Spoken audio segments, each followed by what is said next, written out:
Aujourd'hui, je vais parler à tous ceux qui me suivent, qui ont le projet de se marier. Que vous soyez jeune ou moins jeune, si vous voulez vous marier, ce message vous concerne. Je vais vous donner un conseil que je trouve dans la parole de Dieu. Beaucoup de gens ont eu des conseils, ils ont suivi ces conseils et ils ont eu des mariages réussis. D'autres ont eu de mauvais mariages parce qu'ils n'ont eu personne pour leur donner des conseils. Tu n'as peut-être pas trouvé quelqu'un pour te donner des conseils. J'aimerais te conseiller à travers la parole de Dieu. C'est un conseil que je trouve dans la parole de Dieu. Ceci concerne les filles ainsi que les hommes. Quand tu veux te marier, tu as des préférences. Chacun d'entre vous peut décrire clairement la femme qu'il veut ou l'homme qu'elle veut, mais j'aimerais vous dire que la première chose que vous devriez prioriser plus que toute autre chose, c'est le cœur de la personne parce que tu ne connais pas son cœur. Peut-être qu'à l'extérieur, cette personne est comme tu veux, elle a la taille que tu veux, elle a les yeux que tu veux, mais après avoir vécu avec elle, tu vas te rendre compte que son cœur est conçu d'une façon que tu ne peux pas supporter.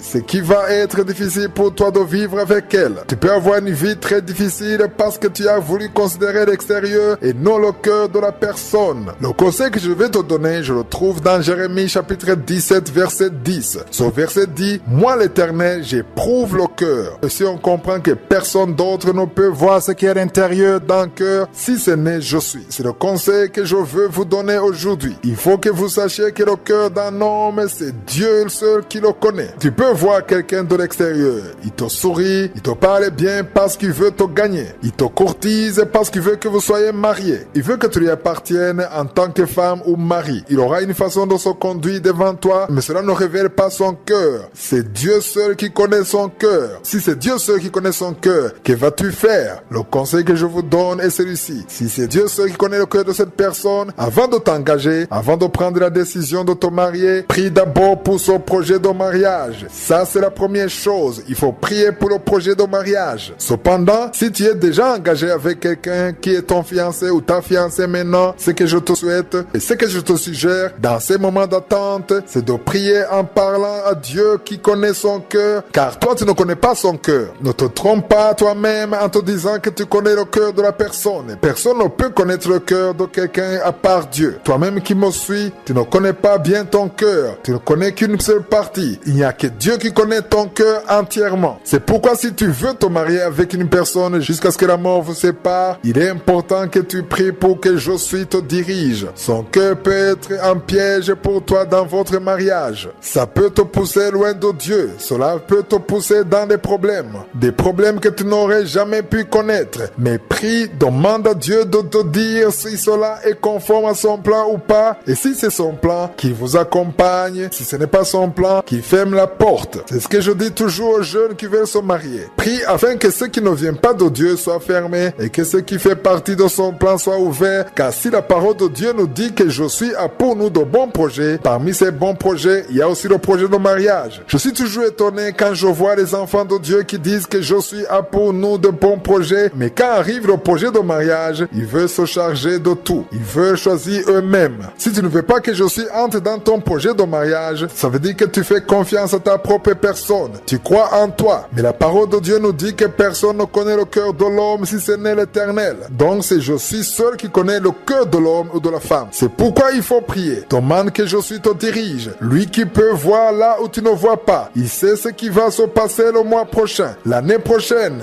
10 ans qui vont suivre. C'est lui qui connaît tout le programme qu'il a préparé pour toi. Si tu es un jeune homme et que tu veux te marier, ou même si tu es une fille, le conseil que je te donne, c'est de prier. Prie pour cela, confie cela entre les mains de Dieu, car comme je le disais hier, nous sommes censés confier tous nos projets à Dieu en préparant la journée. Même les projets que tu formes pour ta vie, il faut les confier entre les mains de je suis. J'étais en train de dire que je suis souvent étonné quand je vois des gens qui sont d'accord avec le fait que nous sommes censés tout confier à Dieu, tous nos projets. Mais quand arrive le projet de mariage, ils veulent qu'on les laisse tranquilles afin qu'ils fassent tout ce qu'ils veulent. J'aimerais te dire que si tu crois que je suis est celui qui contrôle ta vie, il faut que tu crois que tous tes projets, y compris le mariage, tu dois les lui confier dans la prière. J'ai déjà donné ces enseignements. Il y en a qui ont suivi cela et après, ils ont pu rendre rendre grâce à Dieu parce que Dieu leur a permis de ne pas tomber dans le piège de Satan. Ils étaient en train de chercher à marcher selon ce que leurs yeux leur montraient. J'aimerais te dire que tes yeux physiques peuvent te tromper. Tu peux avoir cette impression que tout va bien, qu'on peut connaître quelqu'un juste en regardant avec ses yeux, mais c'est Dieu seul qui connaît cette personne. Dieu sait ce qui est conforme à ton cœur. Il connaît les projets qu'il a formés pour ta vie. Il connaît ton avenir. Dans Jérémie 29, verset 11, la parole de Dieu dit: « Je connais les projets que j'ai formés sur vous,